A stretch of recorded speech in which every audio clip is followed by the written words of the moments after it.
Subsídios. Lições Bíblicas. Jovens.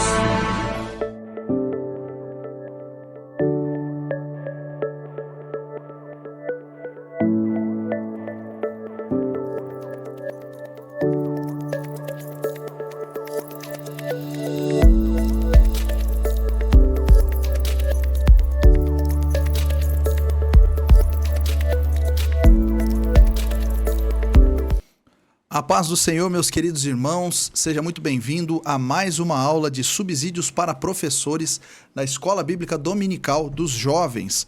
Nós estamos no 4º trimestre de 2025 e o tema da nossa lição é exortação, arrependimento e esperança, o ministério profético do profeta Jeremias. Hoje nós vamos estudar a lição de número 5 a ser ministrada no dia 2 de novembro de 2025, cujo texto principal é em Deuteronômio, capítulo 11, versículo 26.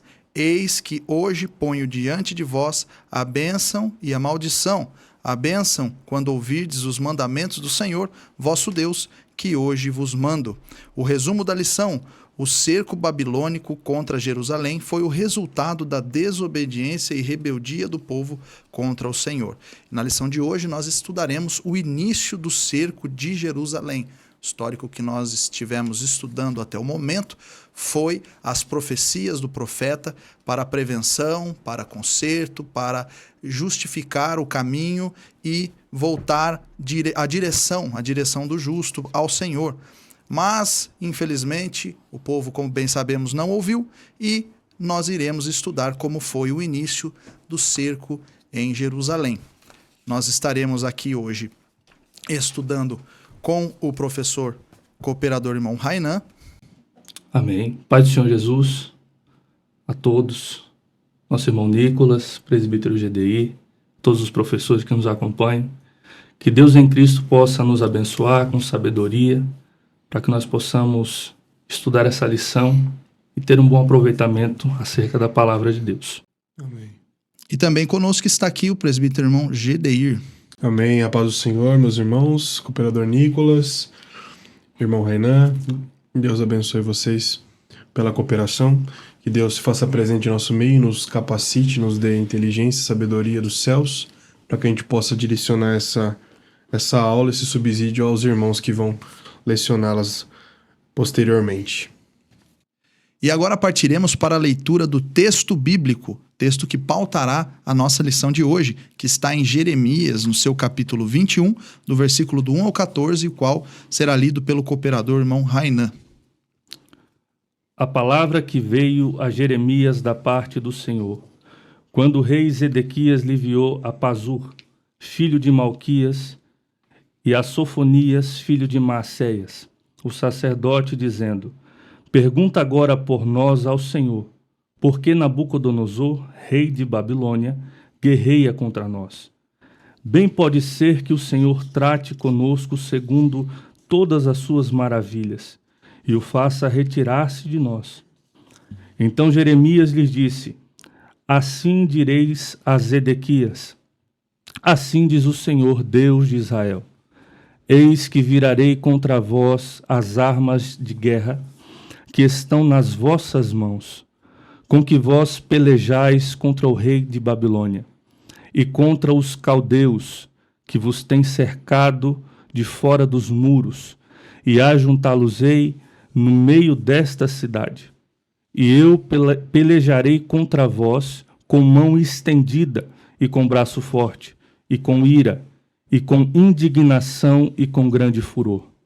E ferirei os habitantes desta cidade, assim os homens como os animais, de grande pestilência morrerão.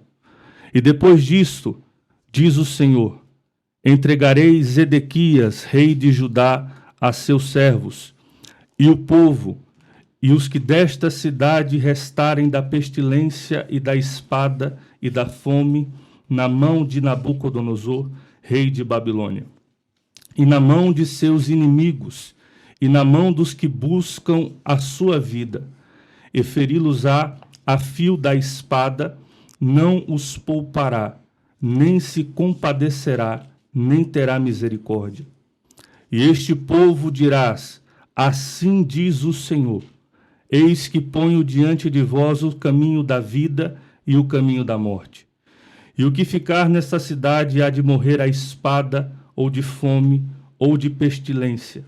Mas o que sair e se render aos caldeus, que vos tem cercado, viverá, e terá a sua vida por despojo, porque pus o meu rosto contra esta cidade para mal, e não para bem, diz o Senhor. Na mão do rei de Babilônia se entregará, e ele queimá-la-á a fogo. E à casa do rei de Judá dirás: ouvi a palavra do Senhor, ó casa de Davi.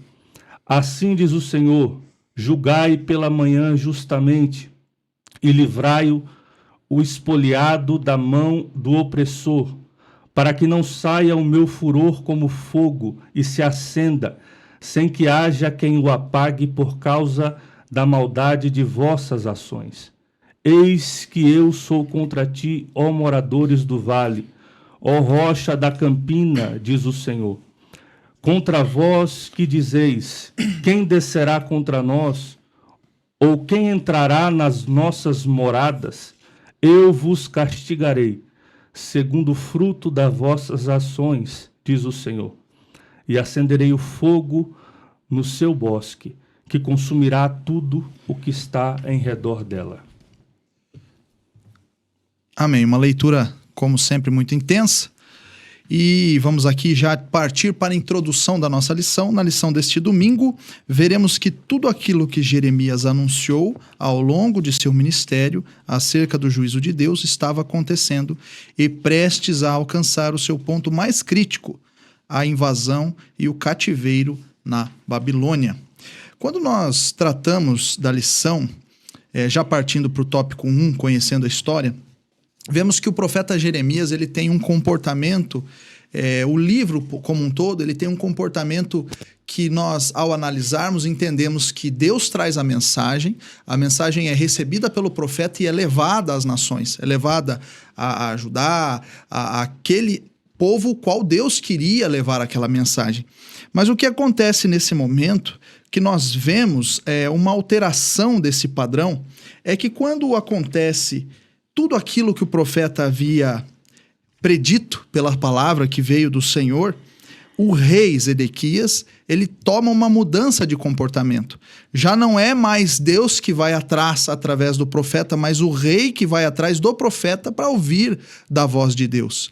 É como se tivesse tudo dando errado e nós vemos uma atitude desesperada do rei a ponto de ir atrás do profeta que toda a vida todo mundo negou, toda a vida todo mundo não quis saber dele.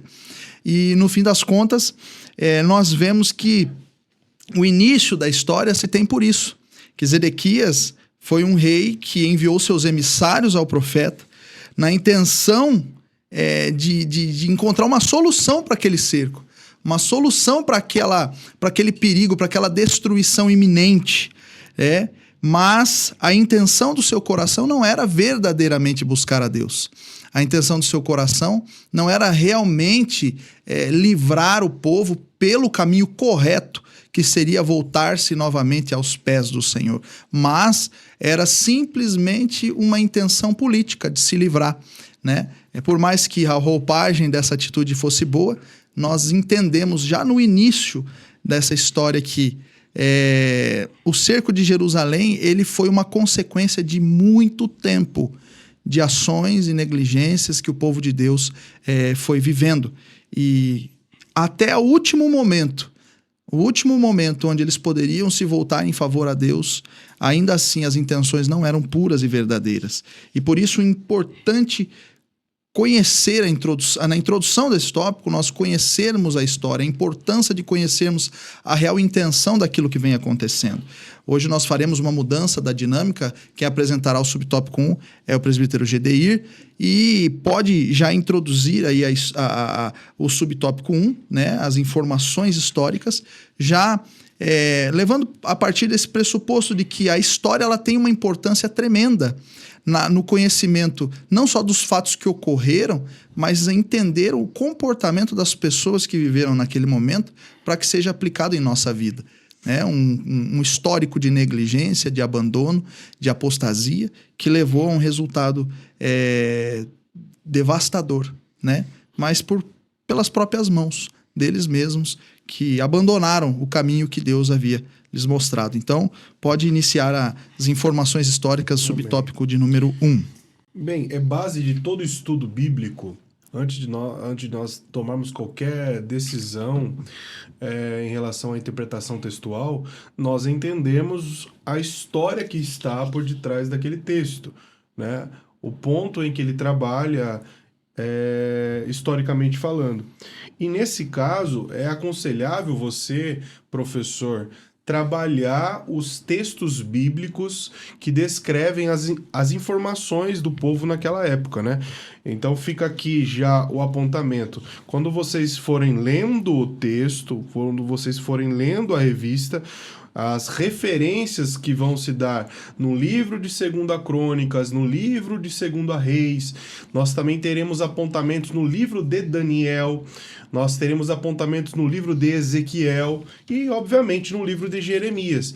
Então, para um conhecimento mais abrangente em relação à parte histórica que envolve essa lição, nada melhor do que o próprio texto bíblico para nós entendermos os fatos, tá? Que é uma lição muito histórica, né? Exatamente. Ela é completamente histórica. A própria lição, posteriormente, vai tratar que você comentou sobre o quanto Deus já havia avisado sobre isso, né? No subtópico 3, né? Não já Sim. invadindo, mas vai dizer para nós que 150 anos antes, Deus já havia tratado esse assunto. Sim. Então, para nós entendermos isso, precisamos ler a história.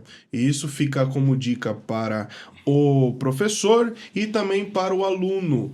Conhecer a história do povo hebreu, conhecer a história do povo de Israel. Está no texto bíblico. E existem opções também extras bíblicas, tá? Nós temos, por exemplo, comentários muito riquíssimos de Flávio Joséfo, que escreve muitas informações sobre isso também. Então, fica de informação, porque nós não vamos aqui detalhar essa história com todos os pontos, nós não temos tempo para isso, mas os professores e os alunos já têm esse caminho para traçar em seus estudos particulares. Mas, de forma resumida, nós entendemos que essa ira de Deus, ela se acende muito no reinado de Manassés, né? É Manassés que começa a trazer uma idolatria pesada para dentro do templo, né? Chegando a colocar estátuas, ídolos feitos como estátuas dentro do templo, e isso gera uma ira muito grande em Deus. E por consequência, né, Manassés vai sofrer ali automaticamente em seu próprio tempo de vida, ele vai sofrer uma retaliação por isso. E depois de Manassés nós temos Amon, o seu filho, e depois de Amon nós temos Josias, é onde a nossa revista vai iniciar falando sobre Josias. Fica aqui também um apontamento muito importante sobre a vida do rei Josias, porque o rei Josias ensinou muito a gente com o texto de sua base histórica. É um menino que começa a reinar com 8 anos, mas a Bíblia vai dizer, cooperador Nicolas, que com 16 anos ele já começa a conhecer o Senhor. Com 16 anos, ele já começa a buscar ao Senhor, a invocar o Senhor. Ele que vem de um exemplo parental muito ruim, né? Os seus pais, o seu avô deixaram um legado péssimo para ele seguir. Ele, com 16 anos, começa a conhecer e a buscar a Deus de verdade, né? O texto vai dizer que foi encontrado o livro da lei. Foi encontrado um livro. E quando é encontrado um livro, ele começa a ler e começa a observar que tem coisa errada. O reino está errado, nós estamos desobedecendo a Deus. Nós vamos pagar um preço. E ele começa a raciocinar isso. E com 20 anos ele começa a aplicar isso no reinado de Judá. Então fica aqui também uma aplicação para você, professor, com o seu aluno jovem, que às vezes quer se auto-justificar, né? Eu sou novo demais, né, Rainan? Eu sou novo demais, eu tenho tanta coisa para fazer ainda, eu tenho que estudar, Então, o rei Josias, que tinha um reino para cuidar, com 16 anos ele começou a perceber que o que importava para ele, na verdade, era conhecer Deus. Então fica uma aplicação aos jovens de hoje, a conhecerem Deus. Ele conhece Deus e o texto vai deixar claro para nós que são 4 anos ali conhecendo, aprendendo, que com 20 anos ele não aguenta mais. Ele fala, não, eu preciso aplicar isso para o povo. O povo precisa se corrigir. Enfim, fica aqui essa outra dica, estudar com mais apreço a vida de Josias, que vocês vão encontrar muitas aplicações para o nosso dia. Depois de Josias, nós temos o seu filho Joacás, né? Reinou por 3 meses apenas, e depois veio o rei Jeoaquim, que é também filho de Josias. Este reinou por 11 anos, né?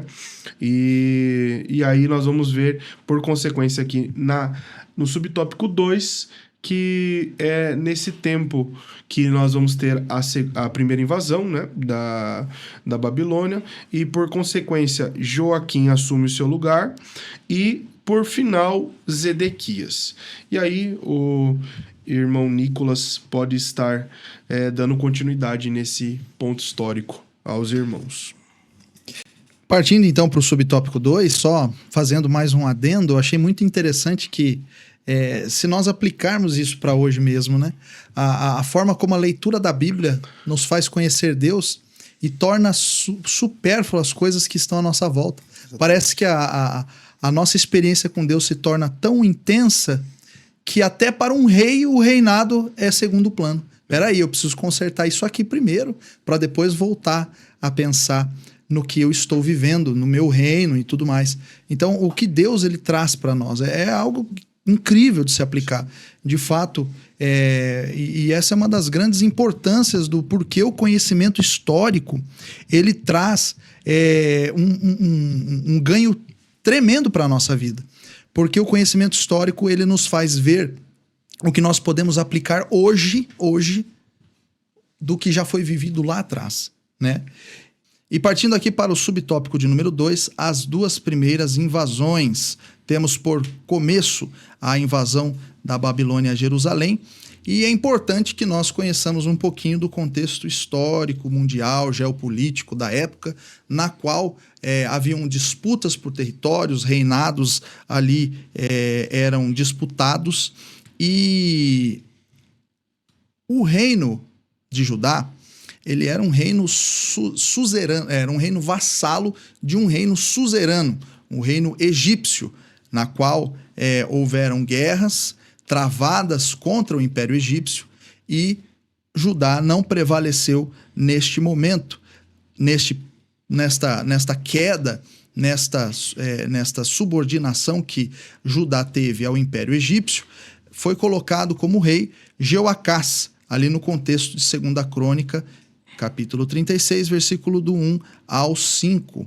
Mas logo em seguida, justamente por conta desse contexto, o Império Egípcio já se intrometeu ali no reinado e colocou como rei Jeoaquim, que é o rei que, dentre várias das suas atitudes históricas, ele rejeitou a Deus e foi um rei que se subordinou ao Egito, né?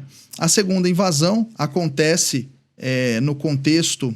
Então, a primeira invasão se acontece nesse sentido, né? Num rei que teve o seu reinado iniciando ali por conta do reinado egípcio. Contudo, a Babilônia, ao disputar contra o Egito, prevaleceu contra ele e, automaticamente, a nação que era vassala do Egito se tornou vassala da Babilônia. E nesse meio tempo houveram invasões a Judá. A primeira invasão aconteceu ali no reinado de Jeoaquim, no contexto qual eu já disse de 2 Crônicas, capítulo 36, Jeremias também, capítulo 36, e versículo 27 ao 32, e capítulo do versículo 1 ao 26 do capítulo 36, capítulo 36 como um todo. E a segunda invasão, logo em seguida, aconteceu no reinado de Joaquim, por volta de 597 a.C., na qual houveram ali algumas retaliações maiores. Acredito que não foi mencionado, mas Jeoaquim, o rei anterior, a primeira invasão foi o contexto na qual foi levado cativo Daniel, e todo aquele contexto do livro do profeta Daniel aconteceu durante esta primeira invasão babilônica. Na segunda invasão, durante o reinado de Joaquim, que foi por volta de 597, nós tivemos os utensílios da casa do Senhor levados, nós tivemos também o rei, a família do rei, os empregados do rei e todo o exército levado cativo, os príncipes, os oficiais, em torno de 10.000 presos, e também o profeta Ezequiel. O contexto bíblico é o de 2 Reis, no capítulo 24, e Ezequiel no seu capítulo 1. Então, professores, mais uma vez, lembrando que o conteúdo é muito denso, o contexto histórico aqui ele é importantíssimo, que o professor discorra um pouco também sobre o estudo do contexto histórico, sobre o estudo do que a história aborda, para que consiga trazer uma lição mais rica em conhecimento, em aprofundamento, e também esteja mais seguro daquilo que estará ministrando neste domingo. Partindo então, em seguida, ao subtópico de número 3, a terceira invasão. O nosso cooperador irmão Rainan.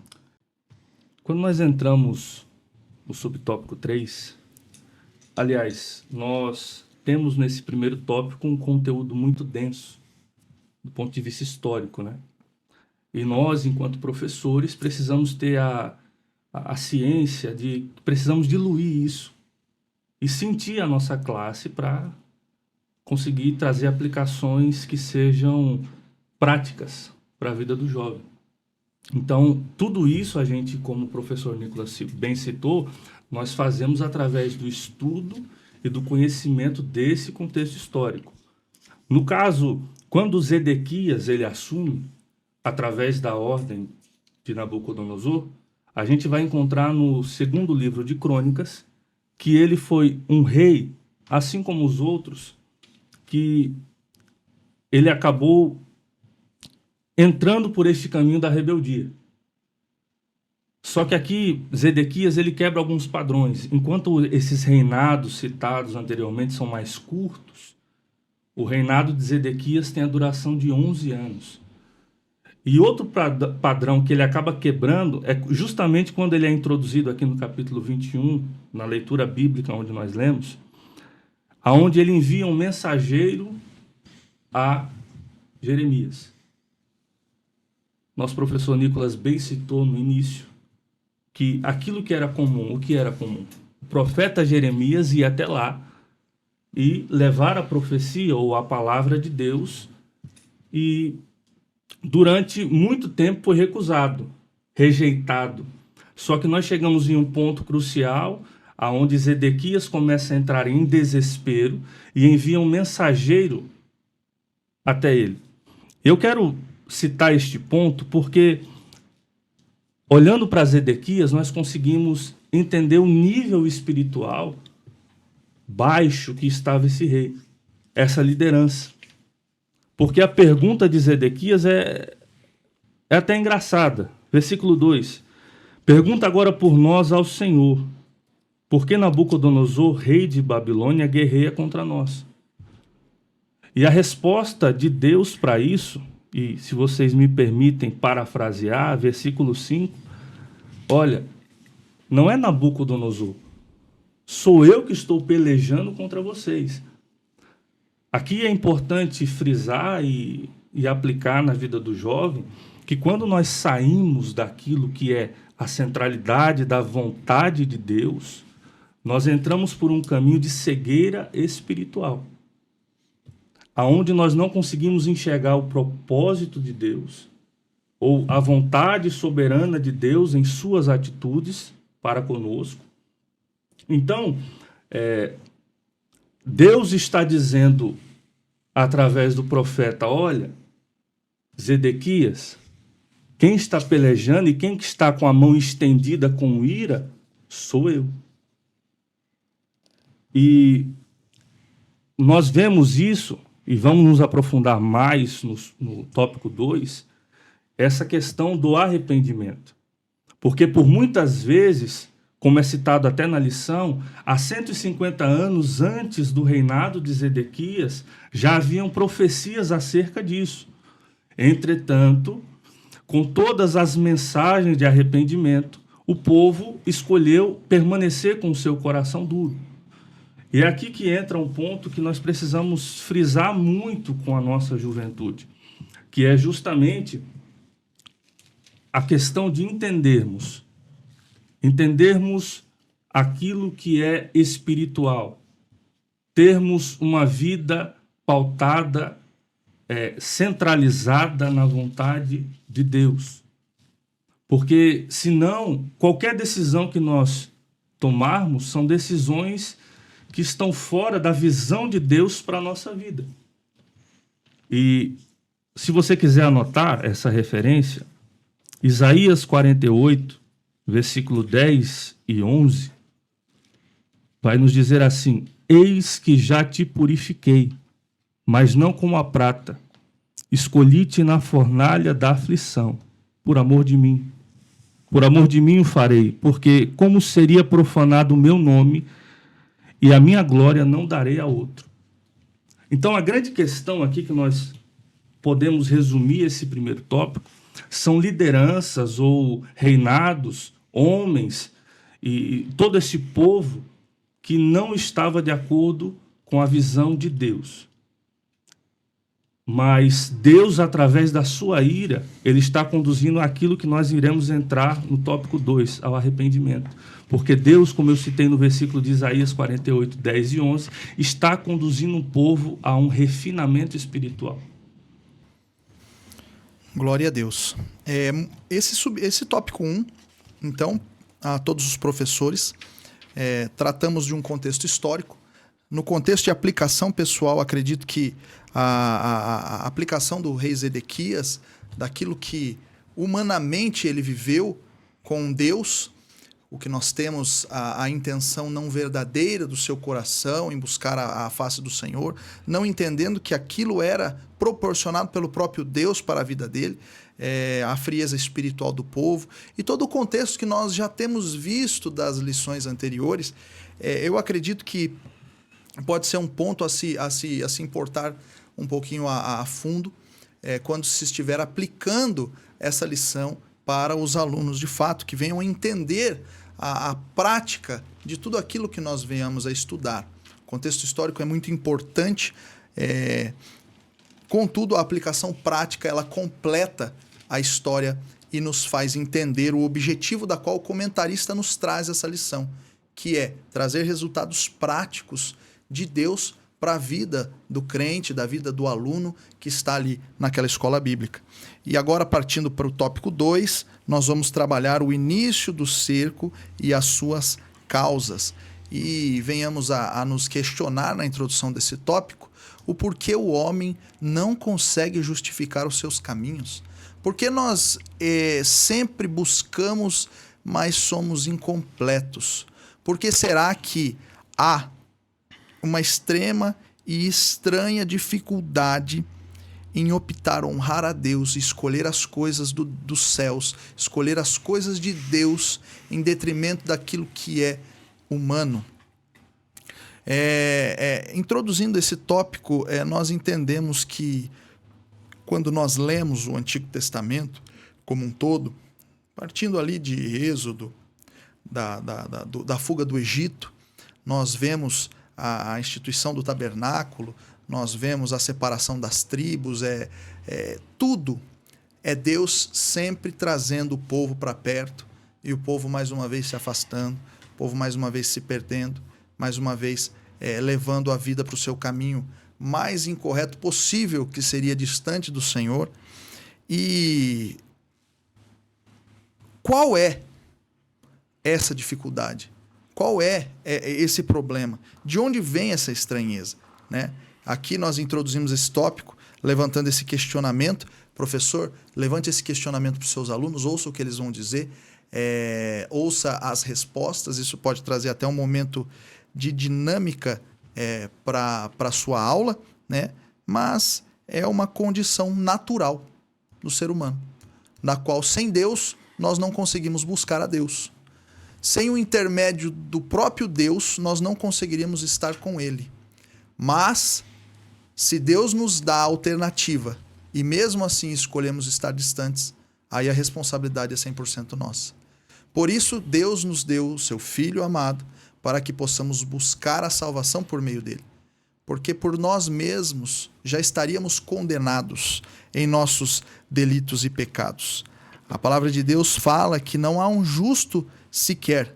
Não há ninguém que entenda, Romanos capítulo 3, versículo 10, como está escrito, não há um justo nenhum sequer, não há ninguém que entenda, não há ninguém que busque a Deus, todos se extraviaram e juntamente se fizeram inúteis, não há quem faça o bem e não há um só. E se discorrermos, nós vamos ver outras nobres características, né, que os seres humanos têm, por isso precisamos da provisão do Senhor.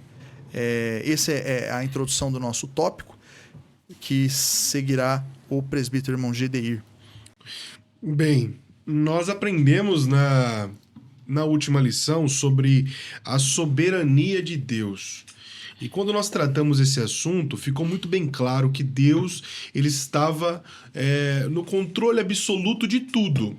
Né? No capítulo 18 de Jeremias, Deus aplica ali uma parábola que é a do vaso e o oleiro, e ali fica claro que tudo estava no controle de Deus, mas que dependeria do povo aceitar as suas correções e se colocar em uma posição a qual lhe agradaria, e assim Deus suspenderia aquilo que havia planejado de mal contra o seu povo. E quando nós introduzimos esse segundo tópico, o primeiro subtópico vem com o título Doença sem Remédio.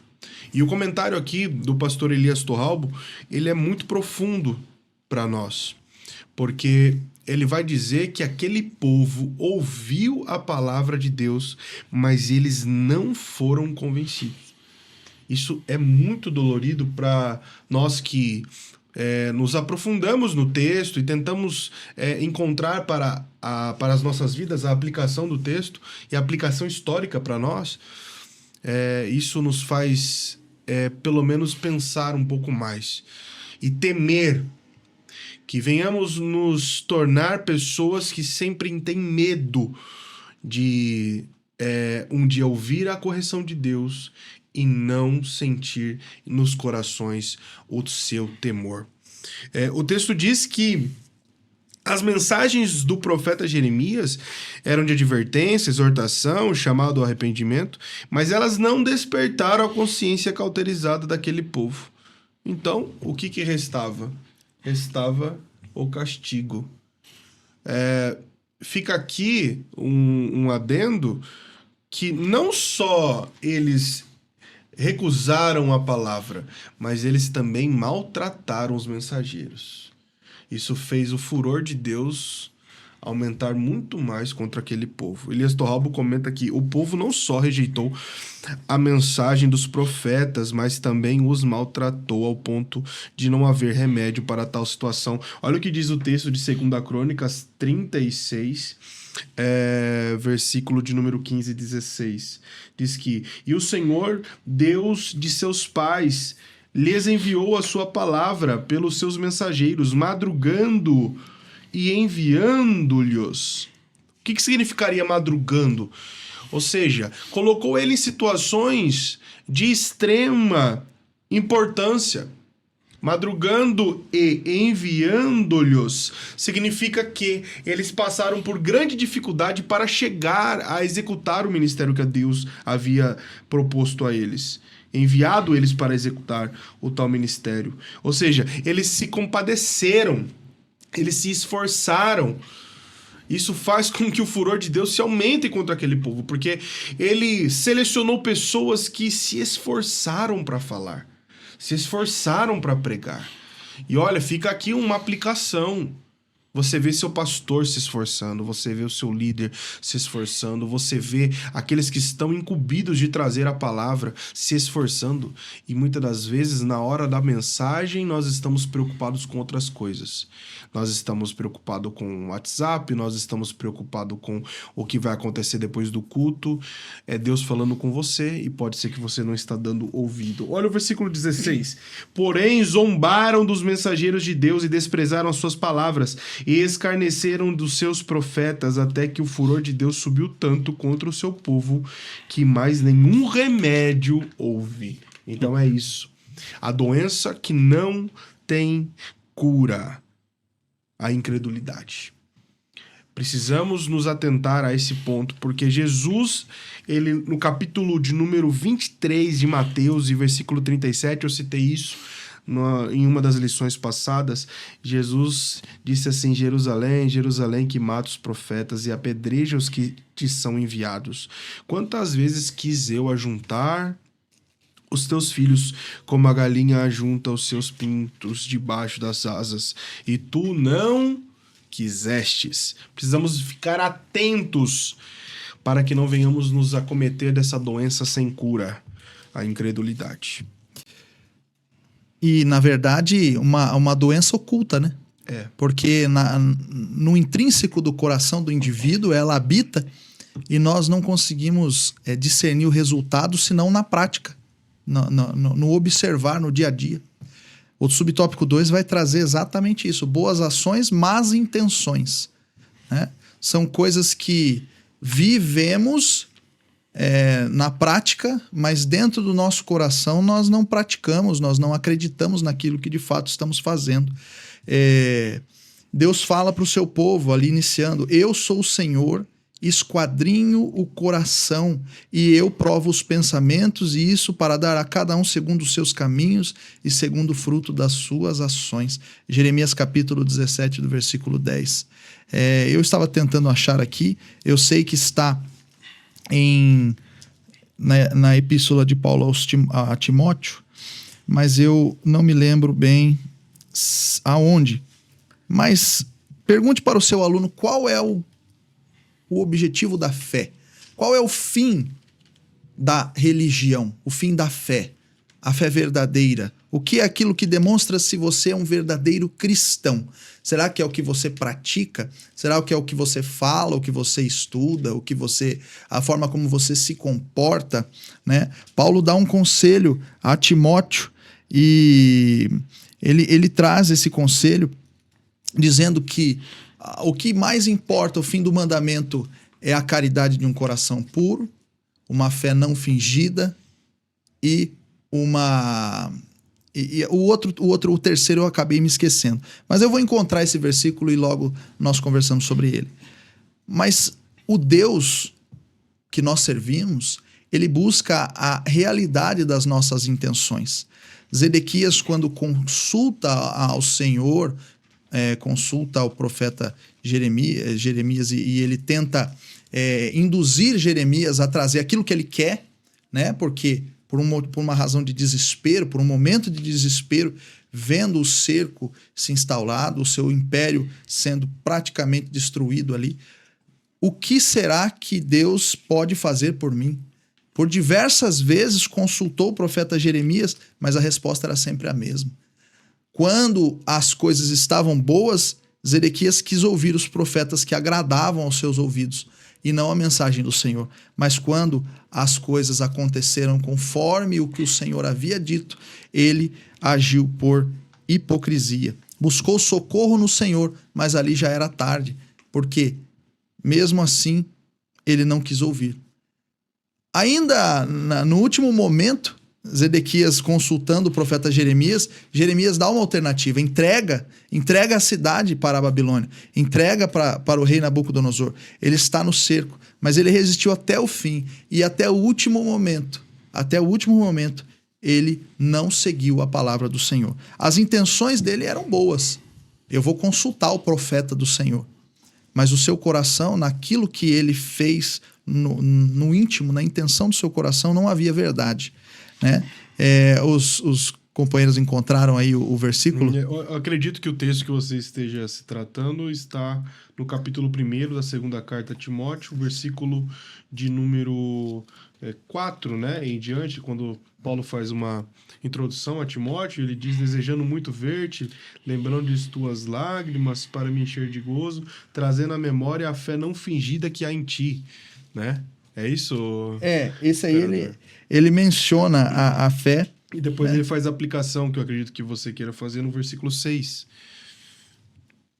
6. Pode ler para mim, por gentileza. Por esse motivo, te lembro que despertes o dom de Deus que existe em ti pela imposição das minhas mãos, porque Deus nos deu o espírito de temor, mas de fortaleza, de amor e de moderação.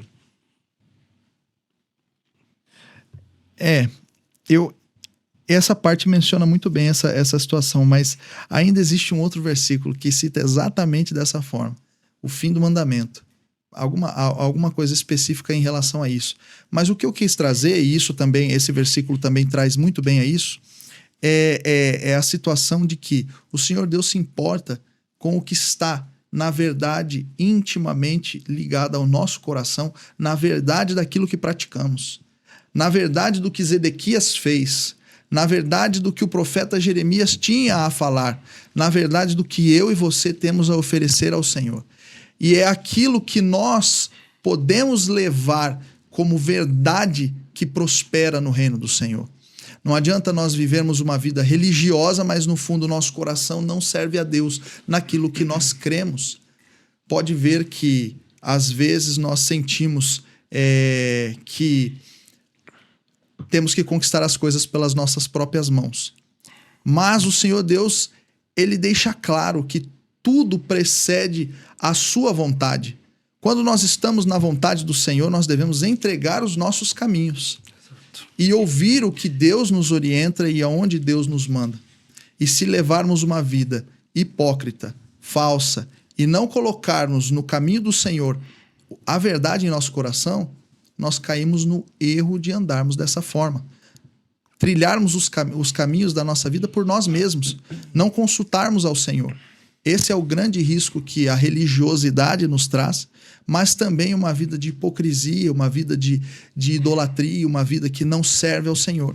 E nesse caso caiu o rei Zedequias nesse erro. E até o último momento, sim, ele não se converteu, seu coração cauterizado não voltou atrás.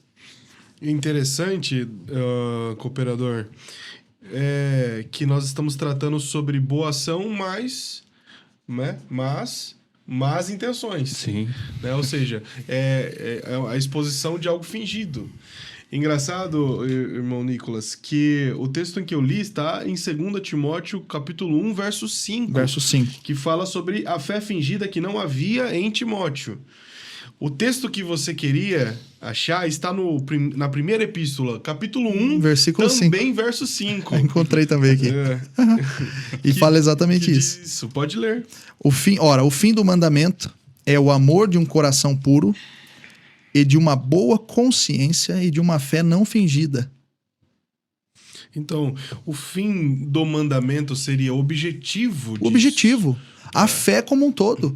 Para qual propósito, qual nós servimos ao Senhor. Sim. Se não para vivermos uma vida, além de reta, mas honesta. Não enganando a nós mesmos o nosso coração. Não prestando sacrifícios ao Senhor, mas em nosso coração o sacrifício não está sendo sacrificado. O sacrifício não está sendo oferecido. Nós vemos ao culto, mas o culto não faz parte da nossa vida. Nós nos comportamos como cristãos, mas o cristianismo não está em nosso coração. Exato. Somos circuncidados, entre aspas, na carne, mas o nosso coração não é circuncidado. De que adianta A fé não fingida, um coração puro e uma boa consciência daquilo que nós fazemos para Deus. E o subtópico 2 ele traz exatamente essa visão, que o Deus do Antigo Testamento é o mesmo do Novo. O mesmo Deus que exigia dos reis, dos profetas e dos seus servos uma sinceridade no ato de servir e seguir seus caminhos, ele exige de nós hoje isso também. Zedequias, ele não consultou o Senhor por sinceridade, mas por temor, por desespero, por medo de perder seu império. E não gostou do conselho que ouviu e não o seguiu. Por quê? Porque o seu coração não queria servir a Deus. Ele queria uma solução rápida, um ganho rápido para aquilo que, de fato, estava acontecendo para ele. Então, já passando para o subtópico 3, se alguém quiser acrescentar alguma coisa, passo aí para vocês agora nesse momento. Subtópico 3. Isso, falta de arrependimento. Falta de arrependimento. Casando justamente com todo esse assunto que nós entramos, a grande questão do arrependimento, como traz o pastor Elias Torralba, é esse voltar-se para Deus. Essa questão de você realmente retornar para Deus. Você está em um estado que você está longe, afastado. Por quê? O final desse subtópico vai dizer algumas questões: vaidade, arrogância, autoconfiança.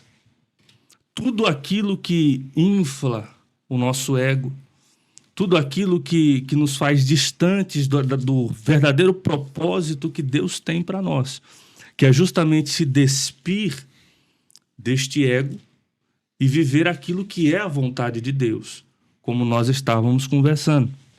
Então, o arrependimento, né, o caminho a qual Deus está conduzindo o povo, nesse ponto da história, até alguns versículos ali para frente, alguns capítulos para frente, nós vemos que o próprio Jeremias tem uma visão. A visão de cestos de figos. 2 cestos de figos. De um lado, figos, frutos muito bons, e do outro lado, figos ruins. E quando Jeremias ele trata essa visão, capítulo 24,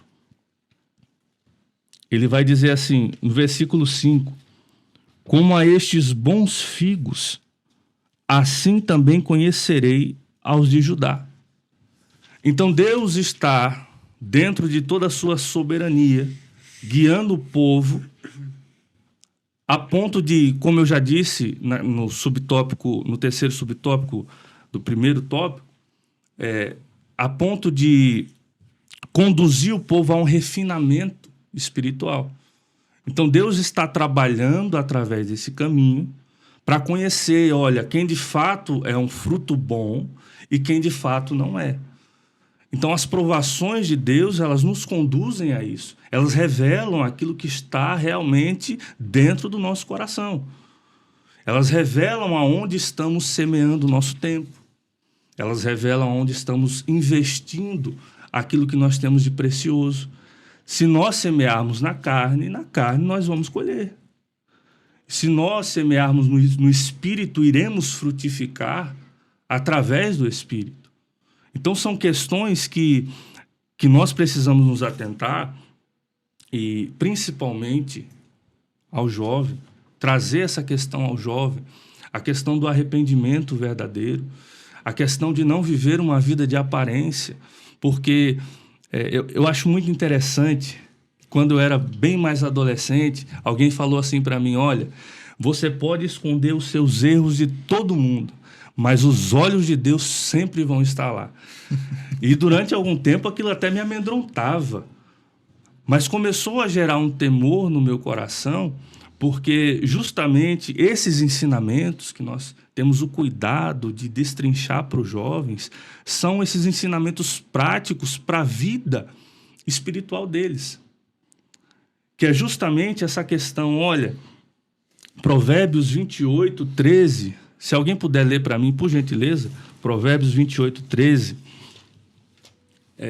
ainda nessa questão de ter um arrependimento verdadeiro e não uma questão de Provérbios 28:13. Exatamente, 28:13. O que encobre as suas transgressões nunca prosperará, mas o que as confessa e deixa alcançará misericórdia. Veja, é um versículo que às vezes nós citamos tanto, mas existe uma profundidade aqui. Não viva uma vida de aparência. Não viva em um contexto de aparência. Porque Deus sabe o que está lá. Deus sabe o que está em oculto. Deus conhece todas as coisas, sonda todas as coisas. E é por isso que enquanto nós estivermos nessa posição de ensino, é importante ressaltar isso para um bom amadurecimento da vida espiritual dos nossos alunos e jovens. Porque não há como prosperar em uma vida de pecado. Não há como prosperar no alto da nossa arrogância ou soberba. Não há como prosperar e o nosso fim será trágico. É verdade. Então nós precisamos ressaltar isso. Temos a oportunidade nesse tópico tratarmos acerca de arrependimento e também acerca da graça. Porque acima de tudo é a graça que nos conduz e nos ajuda. Glória a Deus. E temos aqui acredito que um ponto importantíssimo, que seria a minha visão sobre uma das maiores dificuldades de se ter, de fato, uma vida 100% honesta, é a maior dificuldade em entregar os seus caminhos inteiramente ao Senhor. O qual é o desafio da fé. Exato. Como posso eu não saber o que vai acontecer comigo amanhã e estar tranquilo hoje? É a fé. Exato. E o que nos induz a querer controlar tudo que vem acontecendo na nossa vida e o que vai acontecer amanhã. Inclusive, como será que as pessoas vão pensar dentro da igreja sobre minha vida? Como será que eu posso conquistar aquele lugar? Como será que eu posso, dentro da minha empresa, ter um bom relacionamento com tal pessoa para que eu consiga isso e aquilo? Se nós vivermos uma vida 100% focada em como podemos nos promover, como podemos galgar lugares, como podemos buscar nos alavancar no mundo, na vida, com as pessoas, e não entregarmos o nosso caminho inteiramente ao Senhor, nós nunca teremos espaço em nosso coração para viver uma fé verdadeira. Exato. Porque a fé verdadeira, ela toma todo o lugar da nossa vida. Quando nós abrimos o controle para Deus, nós não temos mais nenhum espaço. É como se nós estivéssemos dando o controle na mão do Senhor, mas ainda eu quero ficar com o dedo em um botão ali.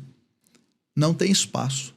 A fé é a força que nós precisamos para entregar 100% na mão do Senhor. E pelo fruto da fé vem a fé não fingida, a honestidade da verdadeira religião, do fim do mandamento, aquilo que nós venhamos a tratar nisso aí, nesta lição. Zedequias, ele não cedeu à voz do profeta, pois não tinha fé.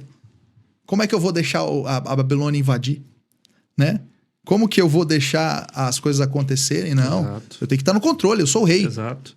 E o grande convite de Jesus a todos nós é o negar-se.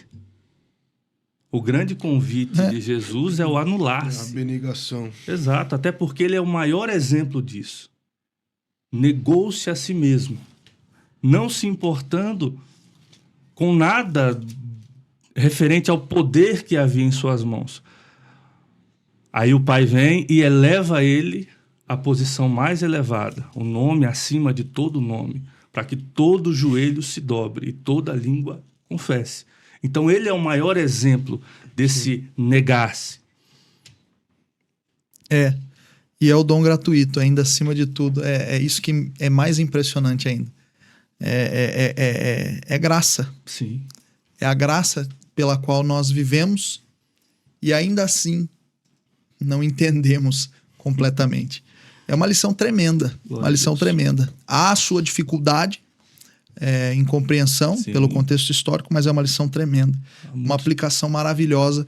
E eu acredito, professor, que se houver a intensidade correta, se Deus fluir mesmo durante a aula e tocar o coração de um só jovem que entenda a fé verdadeira, um coração puro, nós ganhamos tudo. Com o conteúdo e com a aula e o objetivo da lição. É uma compreensão de um aluno que seja, tudo isso já vale a pena. E partindo então para o subtópico 3, para o tópico 3, prevenir é mais sábio do que remediar. É interessante nós pensarmos na soberania de Deus, né? A soberania de Deus foi tratada nas lições anteriores e acredito que é um conceito que já esteja muito bem claro.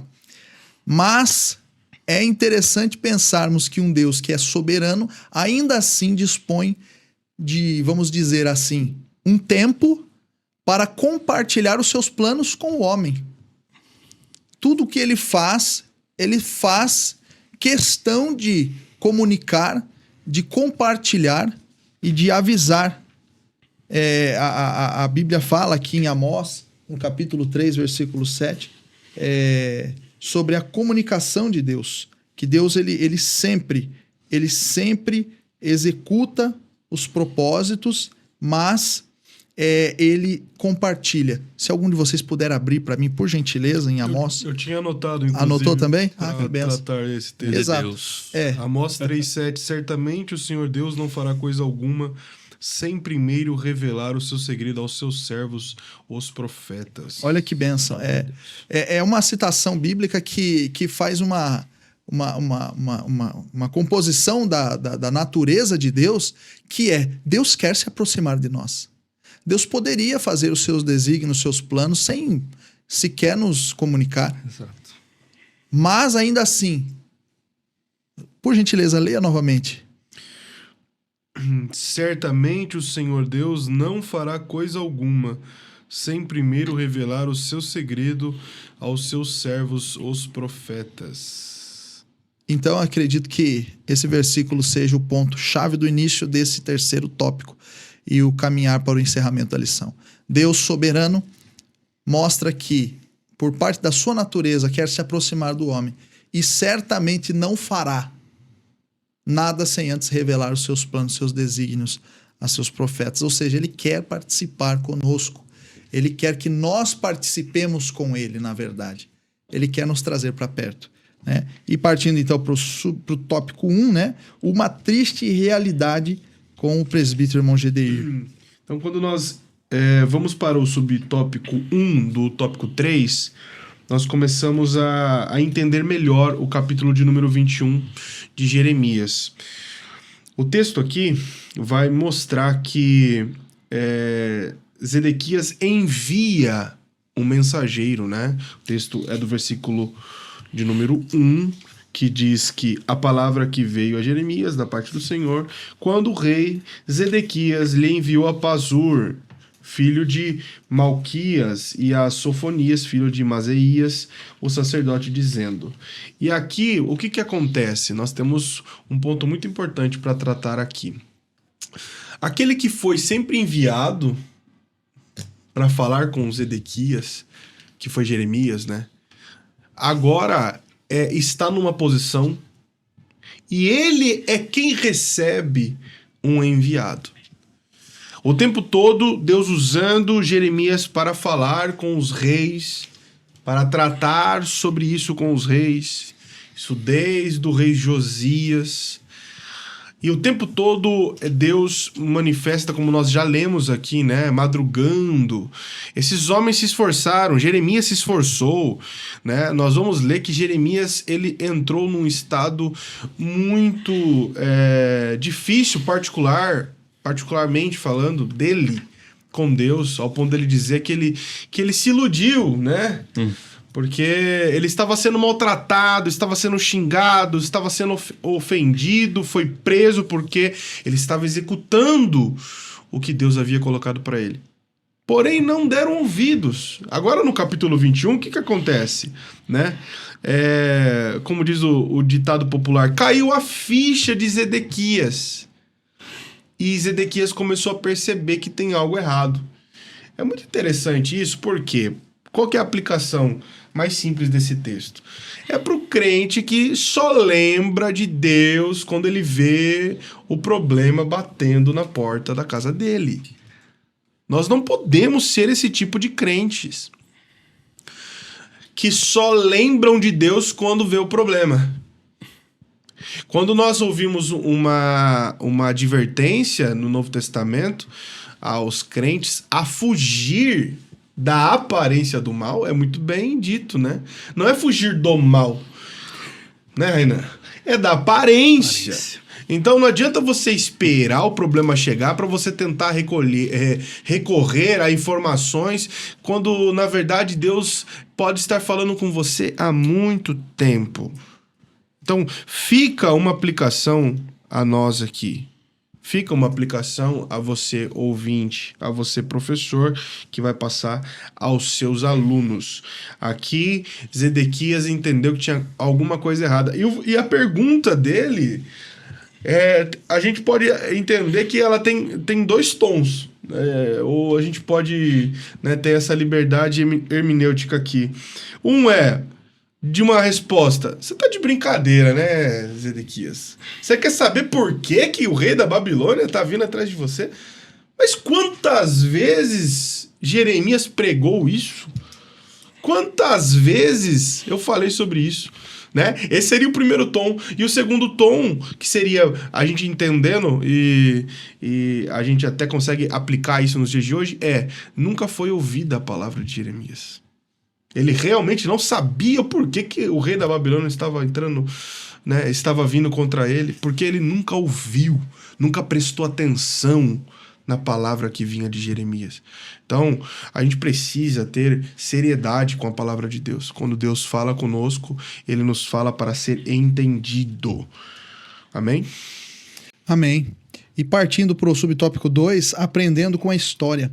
Acredito que também nós já abordamos bastante sobre esse tema, que a importância, né, inclusive no tópico 1, de se conhecer o contexto histórico e se conhecer a história, mas saber que a Bíblia como um todo, ela utiliza dessa ferramenta, que são os ensinos históricos, para que nós venhamos a aprender com os exemplos do passado, né? Toda a Bíblia é fonte de ensino.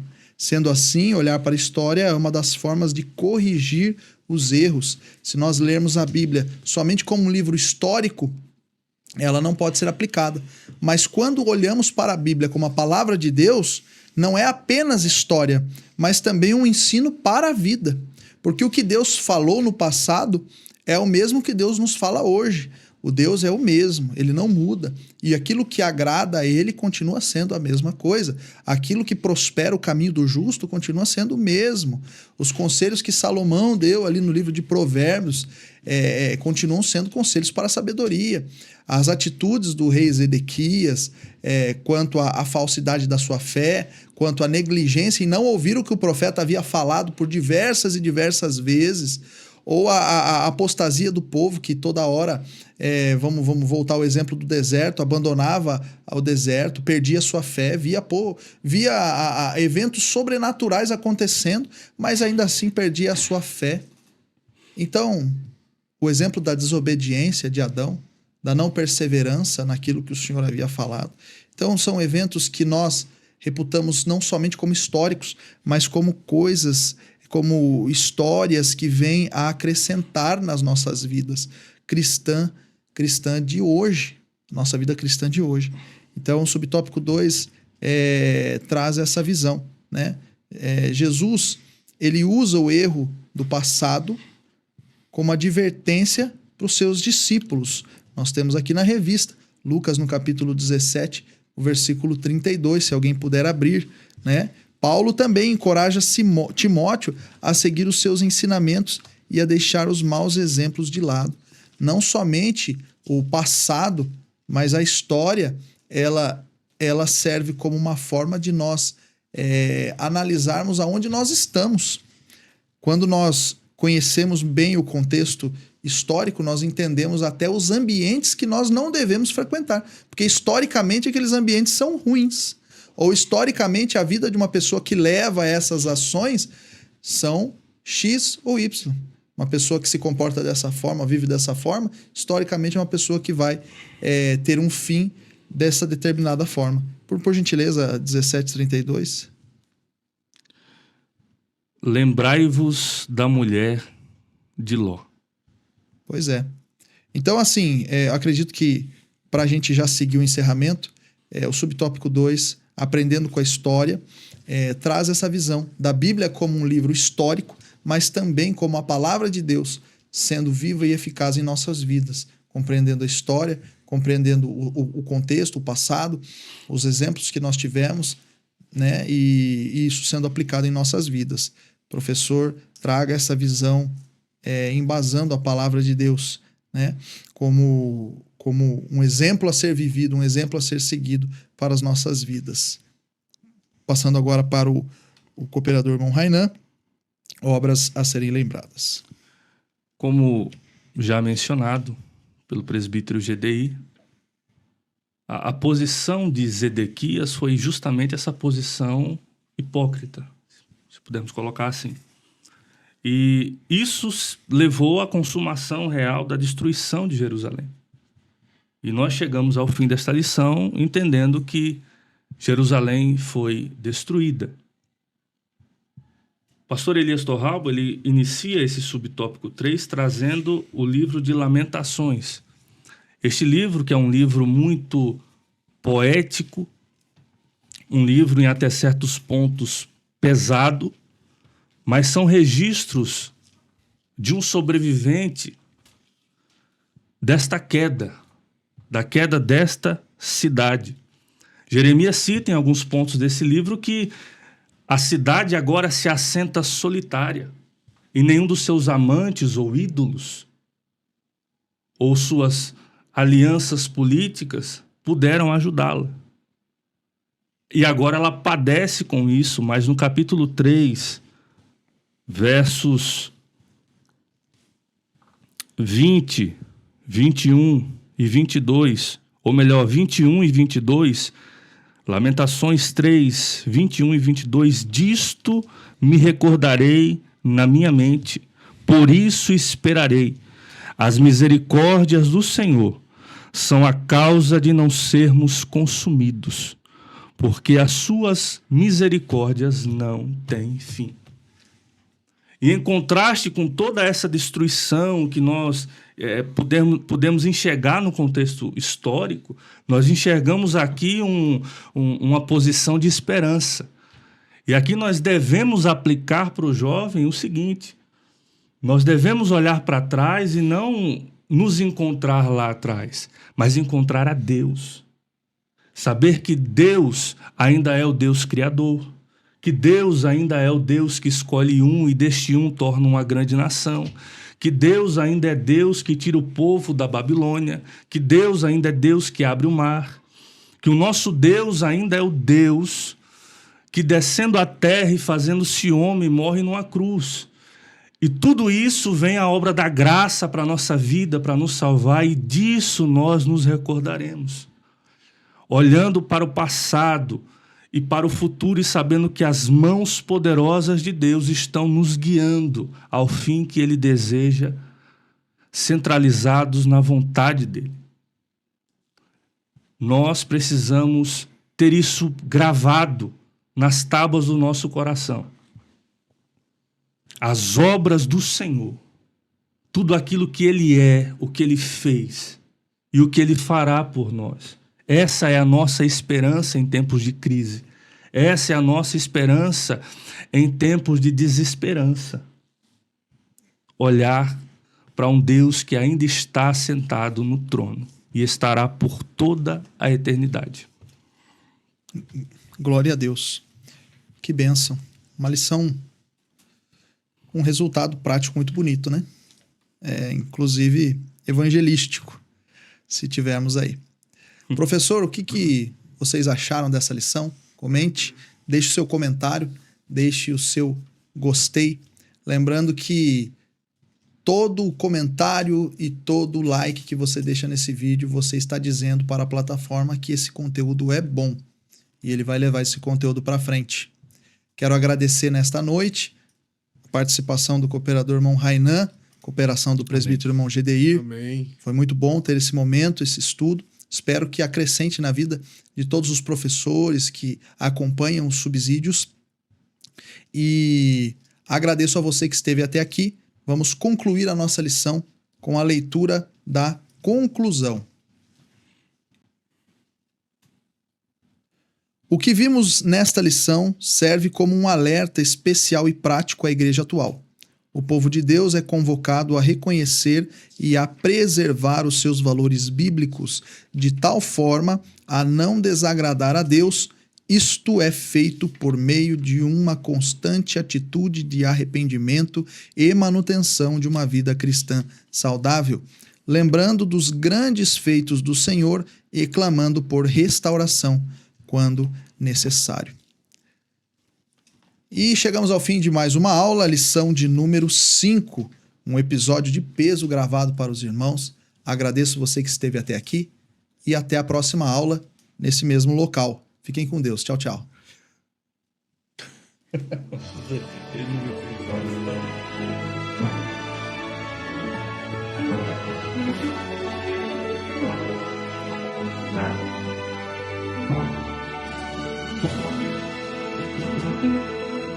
Subsídios.